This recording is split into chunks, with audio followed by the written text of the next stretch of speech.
오늘 하나님의 말씀은 싸움의 본질을 파악하라, 이런 제목으로 말씀을 준비했습니다.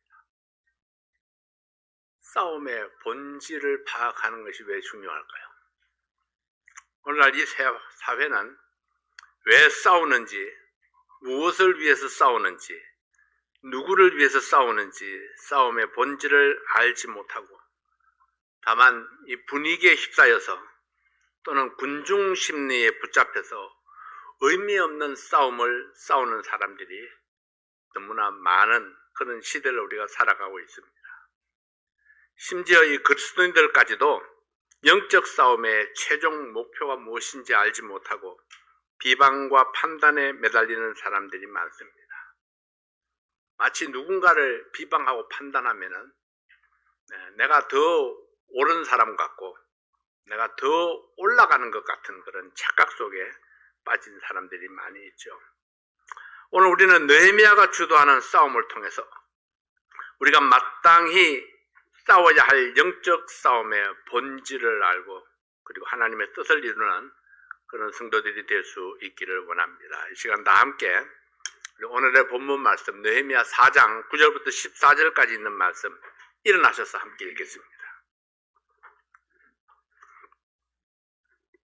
한 절씩 교독합니다. 우리가 우리 하나님께 기도하며 저희를 인하여 파수꾼을 두어 주야로 방비하는데 유다 사람들은 이르기를 흙무더기가 아직도 많거늘 담부하는 자의 힘이 쇠하였으니 우리가 성을 건축하지 못하리라 하고 우리의 대적은 이르기를 저희가 알지 못하고 보지 못하는 사이에 우리가 저희 중에 달려 들어가서 살육하여 역사를 그치게 하리라 하고 그 대적의 근처에 거하는 유다 사람들도 그 각처에서 와서 10번이나 우리에게 구하기를 너희가 우리에게로 와야 하라 하기로 내가 성 뒤 낮고 넓은 곳에 백성으로 그 종족을 따라 칼과 창과 활을 가지고 서게 하고 내가 돌아본 후에 일어나서 귀인들과 민장과 남은 백성에게 구하기를 너희는 저희를 두려워 말고 지극히 크시고 두려우신 주를 기억하고 너희 형제와 자녀와 아내와 집을 위하여 싸우라 하였었느니라. 아멘. 아버지 하나님 감사합니다. 오늘 이 말씀을 통해서 우리가 무엇을 위해서 또 누구를 위해서 어떻게 싸울 것인가, 우리 영적 전쟁의 본질을 그 개념을 또 알게 도와주시고 저희들이 힘써 여호와의 이름을 위하여 우리의 믿음을 위하여 싸울 수 있도록 도와주시옵소서. 아버지 하나님 이 시간 말씀을 축복해 주십시오. 예수님 이름으로 기도하옵나이다. 아멘. 앉으시겠습니다. 어느 시대이든지 나라가 불안정하면은 백성들의 삶이 고달퍼지고 유언비어가 많이 떠돌게 됩니다. 지금 지금 어떤가요? 행정명령을 100개가 넘었다. 갑자기 어떤 명령이 어떻게 떨어질지 모르는 그런 상황 속에 주가가 들락날락하는 그런 시대에 우리가 살고 있습니다. 하루하루 변화가 굉장히 심해지는 그런 시대, 마치 오늘날 날씨와 같습니다. 갑자기 하이로 갔다가 콕 떨어졌다가 또 올라갔다가 떨어졌다가 날씨가 마치 이 시대를 대변해 주는 것 같습니다. 우리 대한민국은 또 어떤가요? 대한민국도 일촉즉발 언제 어떻게 변할지 모르는 그런 상황 속에 결국은 이렇게 불안정하면은 가장 어려운 사람들이 서민들입니다. 부자들은 이래도 그만 저래도 그만 살아가는데 별 문제가 없습니다. 또 힘 있는 사람들도 별 문제 없이 살아가죠. 결국은 서민들이 어려움을 겪게 됩니다. 나라가 불안정한 것은 통치자의 리더십이 무너지고 있기 때문입니다. 통치자의 리더십이 무너지면은 여기저기에서 불신앙이 고개를 들게 됩니다. 이것은 국가나 교회나 어떤 단체이든지 비슷한 모습을 보이게 됩니다. 이스라엘의 리더십은 어디에 있었을까요? 그들의 구심점은 항상 하나님이 되어야 했고, 하나님이 구심점이 되기 위해서는 예루살렘 성전이 백성들의 삶의 중심에 있어야 했습니다. 자, 우리 성도들의 삶이 안정되기 위해서는 그 구심점이 교회에 있어야 하고, 교회에서 선포되는 말씀에 있어야 합니다. 이것이 제대로 확립되지 아니하면은 우리 믿음 생활의 구심점이 흔들리게 되죠. 이 예루살렘 성전이 무너지고 하나님께 드리던 제사가 폐해졌습니다. 더 이상 백성들의 구심점이 없어졌고, 이로 인해서 불신앙이 만연하고 백성들의 삶은 갈갈이 찢어졌습니다. 이러한 때에 이 백성들이 할 수 있는 일이 무엇일까요? 하나님 앞에 무릎을 꿇고 하나님의 도우심을 위해서 기도해야 합니다. 난세가 영웅을 만들어낸다고 하는데, 영웅이 영웅되기 위해서는 많은 위험 부담과 시련을 겪어내야 합니다. 이런 과정 속에서 애국이라는 미명 아래 전국을 혼란에 빠뜨리는 무리들이 생겨나게 됩니다. 느헤미야가 활동하던 시대의 이스라엘은 바벨론 포로에서 돌아온 백성들이 국가의 재건을 꿈꾸던 때였습니다. 백성들은 오랫동안의 포로 생활에 지쳐 있었고 고국은 황폐해져 있었습니다. 조국을 사랑하는 백성들은 소수였고, 많은 사람들이 강대국의 힘에 빌붙어서 그렇게 하루하루를 소망 없이 살아가는 것을 운명으로 받아들이던 그런 때였습니다. 나라가 뒤숭숭합니다. 예루살렘 성전의 성벽이 무너졌고, 성문은 불에 탔고, 성전 제사는 중단되었고, 하나님을 향하여 믿음과 용기 있는 사람은 적었습니다. 이때 하나님께서 불러 세운 사람이 느헤미야였습니다. 느헤미야는 바사의 왕궁에서 왕의 신임을 받는 신하였습니다. 큰 권세와 부귀를 누리고 있던 느헤미야였지만은, 그러나 하나님께 붙잡힌 느헤미야는 예루살렘 성전에 대한 부담 때문에 잠을 이룰 수가 없었습니다. 그는 아닥사스다 왕의 허락을 받아서 하나님께서 주신 사명을 이루기 위해서 폐허가 된 예루살렘 성전으로 돌아왔습니다.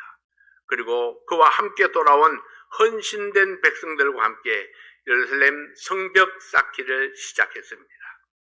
여러 팀들을 나누어서 각자 자기가 맡은 구역을 열심히 쌓아 올라갔습니다.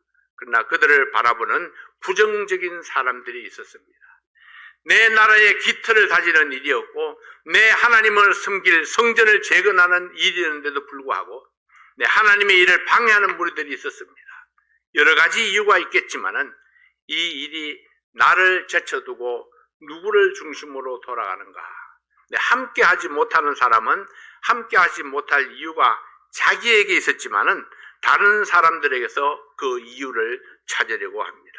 오랜 세월 이 강대국의 전쟁 포로로 잡혀와서 억압과 서름 속에 살아왔던 나약한 백성들이 나름대로 나라의 존망을 지켜야 한다는 그런 명분도 있었습니다. 자칫하면은 강대국의 비위를 거슬려서 더 큰 위험에 빠질 수도 있다고 생각했기 때문입니다. 세종대왕은 당시 강대국이었던 중국의 영향력을 벗어나서 자주 독립의 조선을 세우고자 하는 열망이 있었습니다. 내 나라, 내 국민의 문명을 깨우치기 위해서 한글을 창제했고, 전문 기술을 개발했고, 척우기를 비롯한 과학기술과 화포를 개발해서 국방을 강화하기도 했습니다. 그러나 조선의 신하이면서도 조선의 발전을 거부하고 중국을 두려워해서 임금과 반대 입장에 섰던 최말리와 같은 그런 정치인들도 많이 있었던 것을 우리는 역사를 통해서 보게 됩니다. 모든 연구 자료를 중국에 바치고 그들의 그늘 아래서 평화를 누릴 수 있다고 주장했던 정치인, 이 사람도 나름대로 애국한다고 생각을 했었습니다. 그들은 중국에 대항하는 어떤 모습을 보였을 때에 국가의 존망이 위태롭게 될 수도 있다고 생각했기 때문입니다. 자, 나름대로의 이유, 그것이 중요한 것이 아닙니다. 궁극적으로 내가 이루어야 될 것이 무엇인가, 궁극적인 목표를 생각할 수 있어야 되는 것입니다. 오늘 본문에 나오는 반대자들도 나름대로의 이유가 있었을 것입니다. 다수의 백성들이 모여서 성벽을 쌓을 때에 정복 국가에서 오해하고 군대를 몰고 와서 애꿎은 국민들이 살상을 당할까 염려가 되기도 했을 것입니다. 그래서 자신들의 안전에 위협을 받을까 두려워서 분노하는 사람들이 있었고, 자신들이 가진 기득권을 지키기 위해서 반대하는 사람들도 있었고, 사탄의 역사로 말미암아 하나님을 대적하는 그런 무리들도 있었을 것입니다. 어떤 이유로 반대 입장에 섰든지 느헤미야에게 있어서는 그들은 넘어야 할 산이었고 건너야 할 강이었습니다. 느헤미야는 하나님께서 주신 사명을 마치기까지 어떤 어려움이 있어도 결코 중단할 수가 없었습니다. 느헤미야의 목표는 무엇이었나요? 그는 하나님께 드리는 성전 예배를 다시 시작하는 것입니다. 그러기 위해서 예루살렘 성전은 회복되어야 했고, 백성들은 성전 중심으로 하나로 뭉쳐져야만 했던 것입니다. 자, 하나님께서 여러분에게 주신 사명은 무엇일까요? 하나님께서 미국 뉴저지 땅에 사랑침례교회를 세우셨습니다. 그리고 여러분들을 이 교회로 이끌어 주셨습니다. 그리고 이 교회에서 섬기게 하셨습니다. 하나님께서 여러분들을 이곳으로 인도해 주셨다고 믿으십니까? 왜 하필 사랑침례교회일까요? 하나님께서 하시는 일에 우연이 없습니다. 하나님의 계획과 섭리 가운데 여러분을 이 교회로 인도하신 분은 하나님이십니다. 하나님이 나를 이곳에 심어두셨다면 하나님께서 나를 옮기기까지는 내가 굳게 깊게 뿌리를 내려야 합니다. 이 교회를 통해서 여러분이 할 일이 있고 이 교회를 통해서 여러분에게 주신 사명이 있기 때문일 것입니다.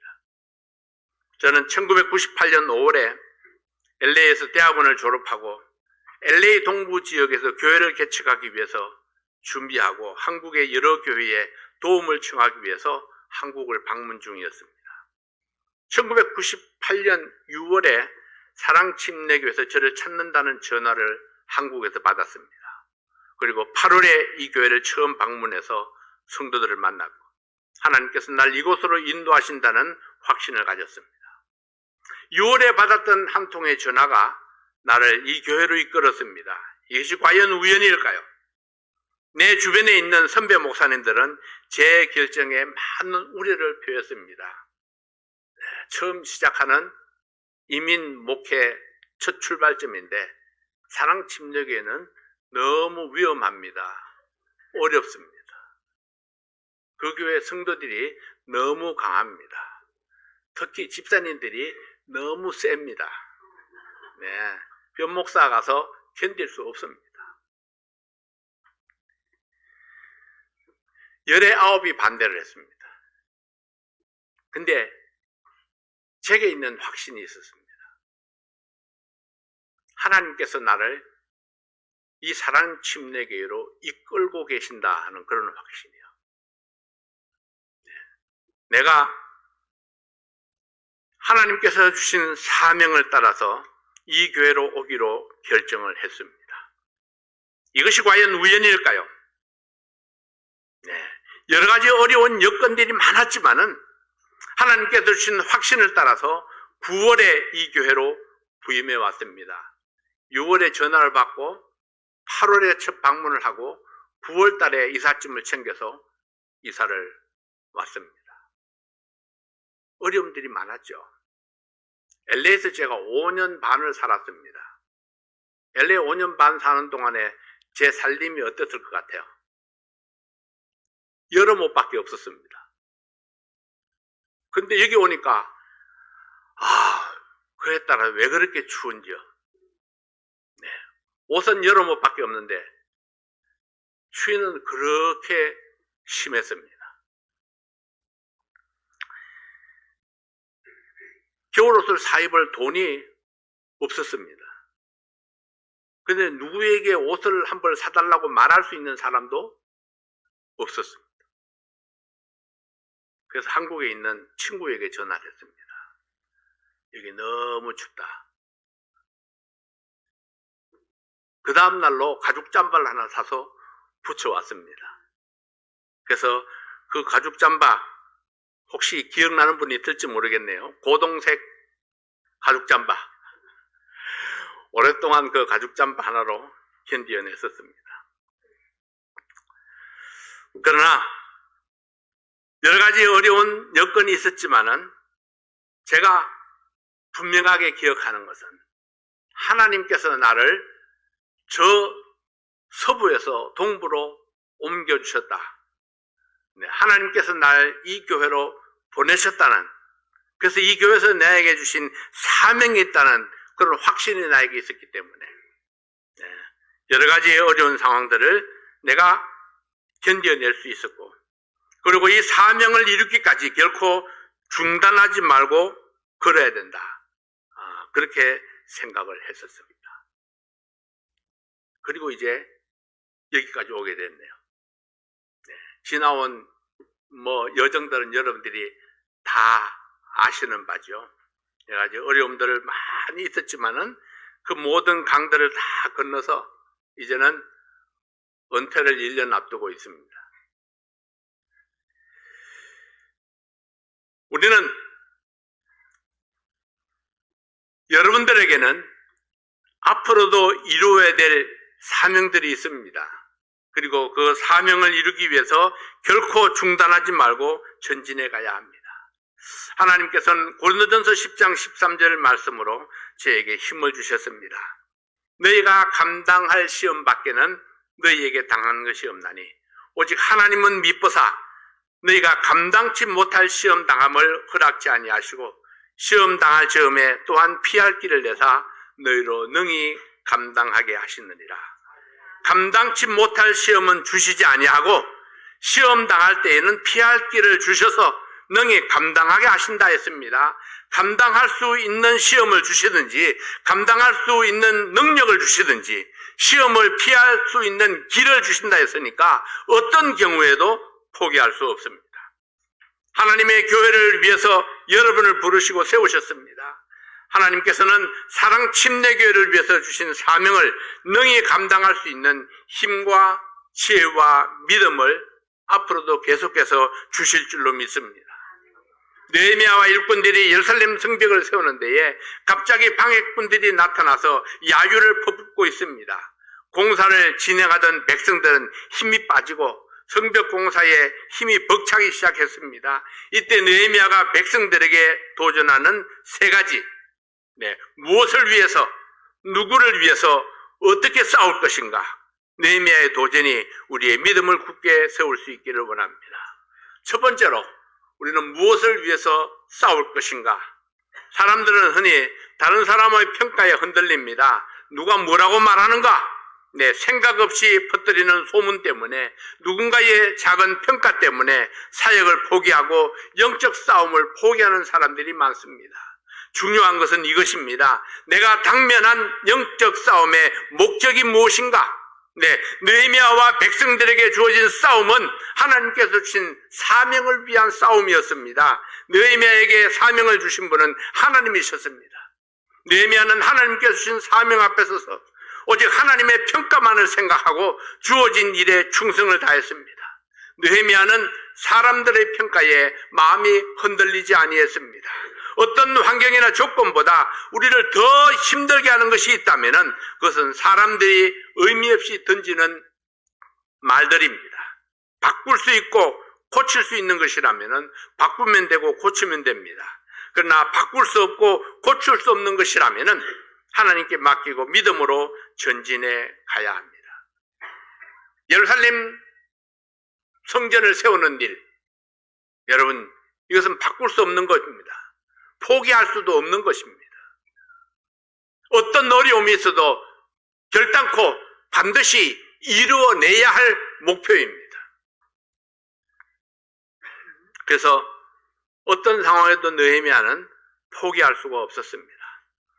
어떤 환경이나 조건보다도 우리를 더 힘들게 하는 것이 있다면 사람들이 의미 없이 던지는 그 말들인데, 때때로 나를 향한 그 다른 사람의 평가 때문에 울고 웃는 경우가 많이 있지만은, 그러나 다른 사람의 평가 때문에 힘을 잃고 좌절하고 분노한다면은 우리를 바라보시는 하나님은 얼마나 실망이 될까요? 우리는 어떻게 목표를 이룰 수가 있을까요? 그래서 사도 바울은 고린도전서 4장 3절에서 이렇게 말씀을 합니다. 너에게나 다른 사람에게나 판단받는 것이 내게는 매우 작은 일이라 나도 나를 판단치 아니하노니. 다른 사람의 판단은 매우 작은 일이고 자기도 자신을 판단치 않는다 말씀하고 있습니다. 이것은 하나님께서 맡겨주신 사명이기에 사람의 평가보다 더욱 중요한 것은 하나님의 판단과 평가에 있다는 것입니다. 이 일은 하나님께서 나에게 주신 일입니다. 하나님께서 주신 일이기 때문에 하나님의 평가가 가장 중요하다는 거죠. 바울이나 느헤미야에게 중요했던 것은 하나님의 평가였습니다. 하나님께서 뭐라 하실까? 하나님의 뜻은 무엇일까? 어떻게 하면 하나님을 기쁘시게 할 수 있을까? 그들은 하나님의 평가에만 집중했습니다.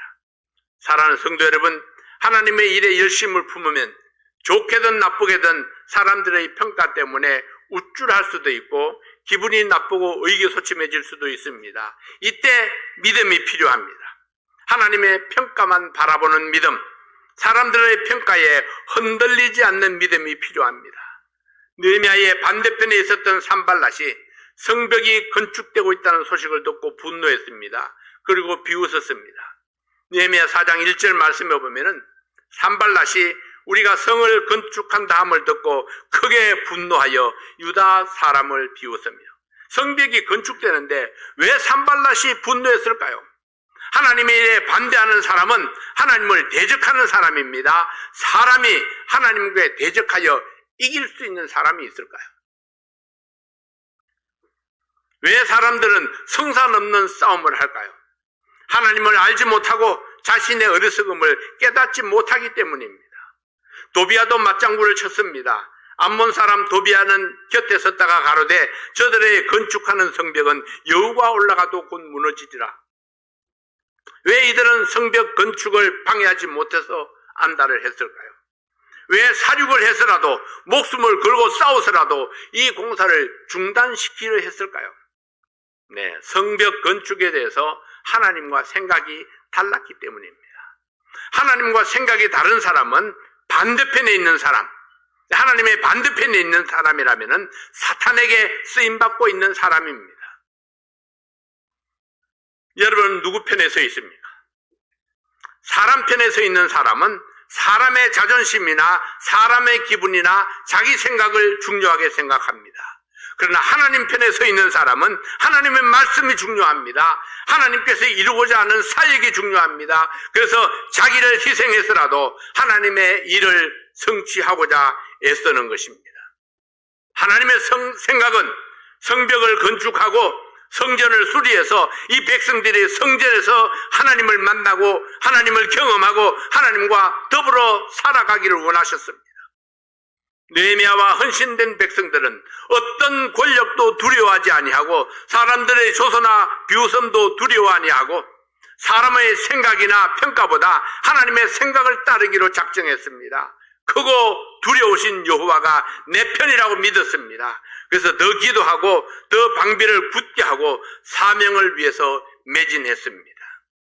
그래서 느헤미야 4장 9절에 이렇게 말씀합니다. 우리가 우리 하나님께 기도하며 저희를 인하여 파수꾼을 두어 주야로 방비하는데, 근데 이제는 건축에 참여했던 유다 사람들도 동요하기 시작했습니다. 작업 현장을 보고 사람들을 둘러볼 때에 점점 가능성이 없어 보였습니다. 그래서 우리의 눈길이 중요합니다. 무엇을 바라보는가? 네. 무엇을 위해서 싸우는가? 내가 하나님을 바라보면은, 하나님께서 주신 사명을 바라보면은 우리가 결코 좌절할 수 없습니다. 그러나 주변의 환경을 바라보면은, 조건을 바라보면은 우리는 힘을 잃고 맙니다.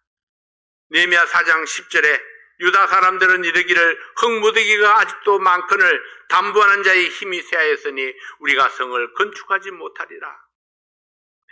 이런 실망스러운 말을 하게 되는 겁니다. 해야 할 일은 아직도 많은데 일을 할 일꾼들은 점점 줄어들고 의욕도 줄어들고 힘도 빠지고, 여러분 마치 이 시대 교회들을 이야기하는 것 같지 않습니까? 한인들은 줄어들고 전도는 점점 더 어려워지고 일꾼들은 부족합니다. 그러나 여러분, 그럼에도 불구하고 느헤미야와 그의 사람들이 성벽을 재건할 수 있었던 비결이 무엇입니까? 사람의 평가가 어떠하든지 뭐라고 수군되든지 그 마음이 흔들리지 아니했고 한결같은 마음으로 맡겨진 사명을 위해서 자신을 드렸습니다. 무엇을 위해서 싸울 것인가? 하나님께서 주신 사명을 향해서 나아갔던 것입니다. 열악했던 조건들도 사명을 향해서 나아가는 이들의 믿음을 꺾고 놓지 못했습니다. 이들이 어떻게 이렇게 할 수 있었던 것은 하나님께 대한 믿음과 확신이 있었기 때문입니다. 이 일은 하나님의 일이다. 이 일은 하나님께서 명령하셨다. 이 일은 하나님께서 기뻐하시는 일이다. 이 일은 하나님이 도우시고 하나님이 이루신다. 우리의 힘이 연약할지라도 하나님이 이루신다. 이런 믿음의 확신이 있었기 때문에 온 마음을 다해서 이 일을 계속할 수 있었던 것입니다. 내가 먼저 훈련받고 내가 먼저 헌신하고 내가 일꾼이 되어서 이 교회를 세우는 데에 앞자리에 서겠다는 그런 믿음의 결단이 있을 때에 이 교회에 밝은 미래가 있습니다. 하나님의 평가를 바라보면서 믿음으로 도전하는 성도들이 되시기를 바랍니다. 두 번째는 누구를 위해서 싸울 것인가? 누구를 위한 싸움인지도 모르고 군중심리에 휘말려서 싸움에 몰려다니는 사람들이 많습니다. 느헤미야가 강조했던 것은 이 싸움이 누구를 위한 싸움인지 기억하라는 것입니다. 이 싸움은 바로 하나님과 나 자신과 내 가족을 위한 싸움이라는 사실을 강조했습니다. 이 영적 전쟁을 위해서 백성들의 중심에 느헤미야가 우뚝 섰습니다. 승리를 위해서는 반드시 리더십의 구심점이 필요합니다. 느헤미야가 백성들과 함께 섰다는 것은 이를 위해서 준비된 자세를 보여줍니다. 느헤미야는 백성들을 모았습니다. 칼과 창과 활을 가지고 백성들을 무장시켰습니다. 하나님을 대적하는 자들, 하나님의 생각을 거스르는 자들과 싸움을 준비했습니다. 생각이 다르면은 싸우게 됩니다. 같은 생각을 하고 같은 목표를 세우는 것이 중요합니다. 생각이 같은 사람들이 모였습니다.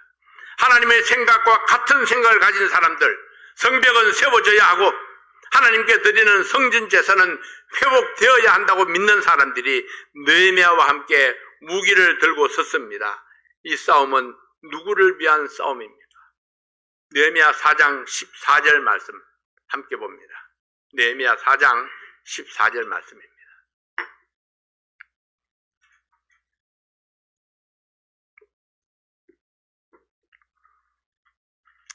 같이 한 목소리로 한번 읽겠습니다. 내가 돌아본 후에 일어나서 귀인들과 민장과 남은 백성에게 고하기를 너희는 저희를 두려워 말고 지극히 크시고 두려우신 주를 기억하고 너희 형제와 자녀와 아내와 집을 위하여 싸우라 하였었느니라.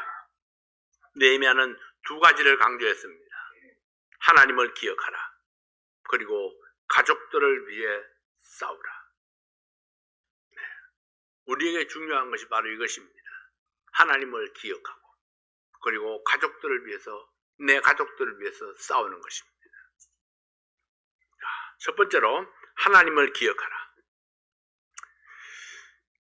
하나님을 사람을 두려워 말고 지극히 크고 두려우신 여호와를 기억하라. 하나님께 드려질 예배를 기억하라.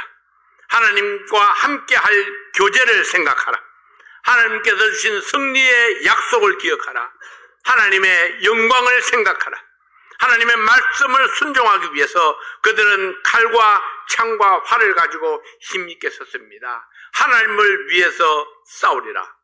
비록 연약하고 부족할지라도 하나님의 약속을 기억하고 믿음의 선한 싸움을 싸우리라 결심했습니다.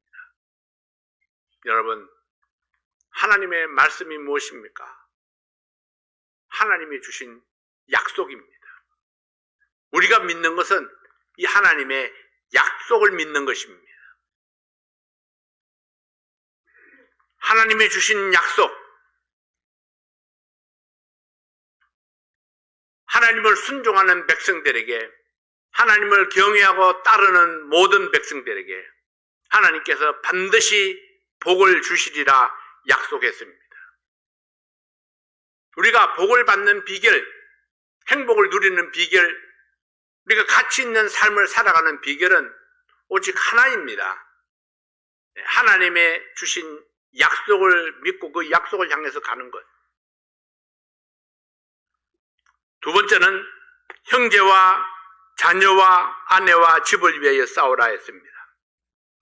성전이 황폐하게 될 때에 더 이상 예배가 드려지지 못하고 하나님과의 교제가 끊어지게 되었을 때에 여러분, 누가 내 형제를 도울 수 있으며 누가 내 자녀를 지킬 수 있으며 내 아내와 내 집은 어떻게 악의 세력과 맞서 싸울 수 있겠는가?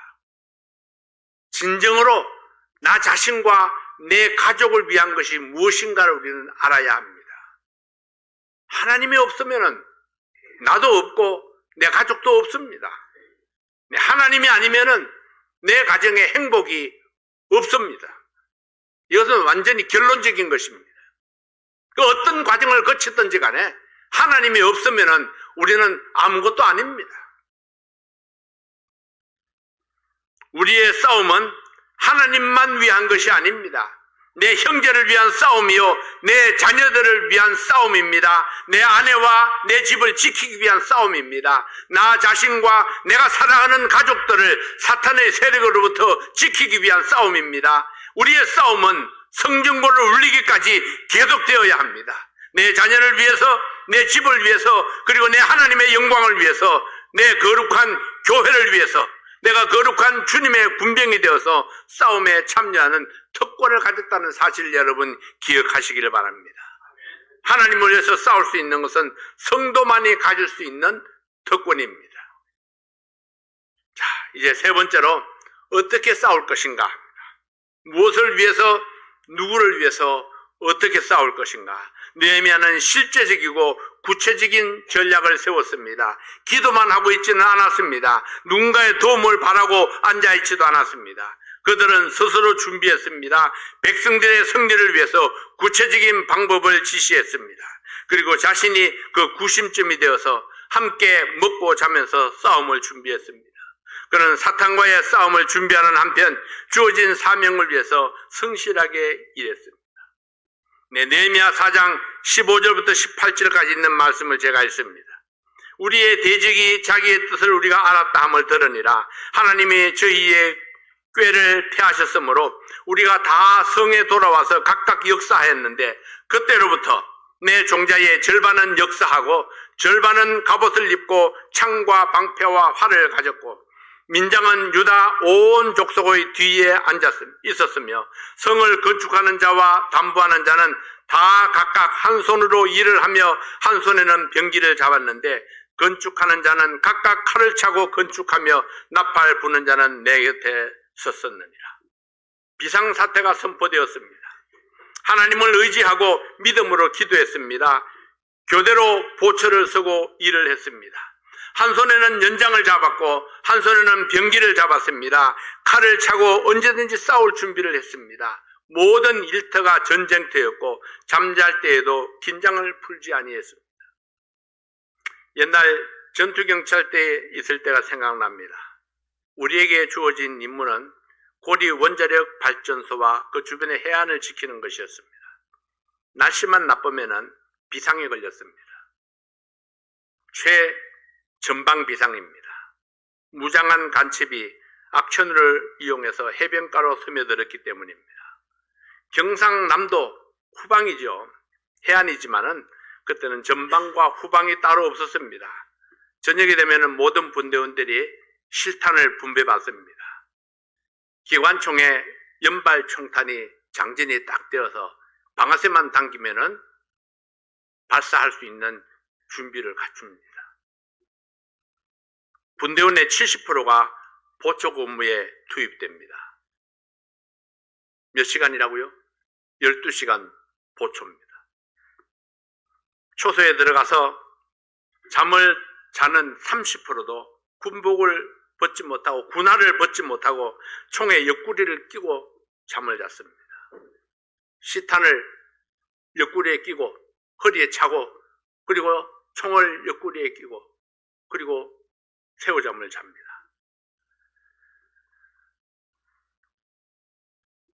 전쟁터와 진배 없는 그런 곳이죠. 유다 백성들이 그렇게 했습니다. 밤에도 옷을 벗지 아니했고 언제든지 싸울 준비가 되어 있었고 언제든지 일할 준비가 되어 있었습니다. 한편 사탄을 대적해서 불신앙과 싸우고 또 한편으로 하나님께서 맡기신 사명을 위해서 열심히 일을 했습니다.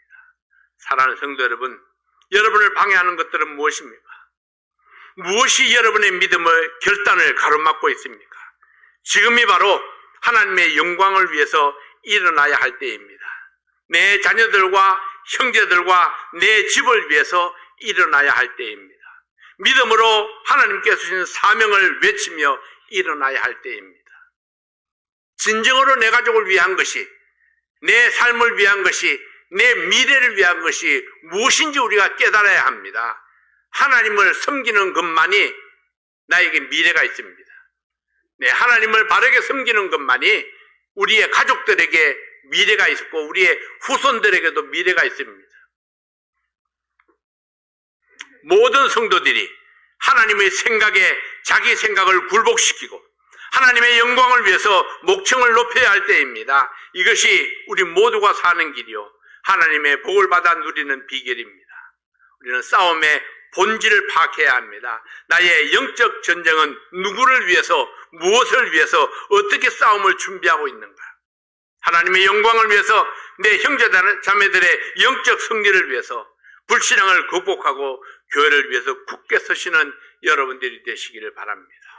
우리가 기도하는 건 매우 중요합니다. 그러나 기도만 가지고는 부족합니다. 우리에게 맡겨진 것은요, 기도할 뿐만 아니라 하나님의 말씀을 들어야 합니다. 우리의 사명을 생각해야 됩니다. 그리고 우리에게 주어진 사명을 위해서 싸워야 됩니다. 하나님께서 내가 그 사명을 이루기 위해서 나아갈 때에 그때에 우리의 기도를 응답하시고 우리에게 힘을 주시고 능력을 더하여 주실 것입니다. 여러분의 가정에 우리 주님 때문에 날마다 승리하고 또 기쁨의 찬송이 있고 즐거움, 웃음이 넘치는 그런 여러분의 가정이 될 수 있기를 바랍니다. 기도하겠습니다. 아버지 하나님 감사합니다. 오늘도 네헤미야를 통해서 우리에게 주신 이 교훈들을 인해서 감사를 드립니다. 아버지 하나님, 우리는 무엇을 위해서, 누구를 위해서 어떻게 싸울 것인가? 오직 하나님을 높이는 것, 하나님께서 우리에게 맡기신 사명을 위해서 싸우는 것, 이것만이 우리가 하나님 앞에 또 세상 사람들 앞에 굳게 세워질 수 있는 비결임을 믿습니다. 아버지 하나님, 모든 성도들이 믿음으로 굳게 서서 하나님께서 주신 사명을 향해서 힘차게 나아가는 전진하는 저희들 되게 도와 주시옵소서. 사랑하는 모든 성도들의 삶이 우리 주님 때문에 기뻐하고 감사함으로 날마다 승리를 노래할 수 있도록 도와주시옵소서. 오늘도 우리에게 주신 귀한 말씀 감사합니다. 예수님 이름으로 기도하옵나이다. 아멘. 찬송하시겠습니다.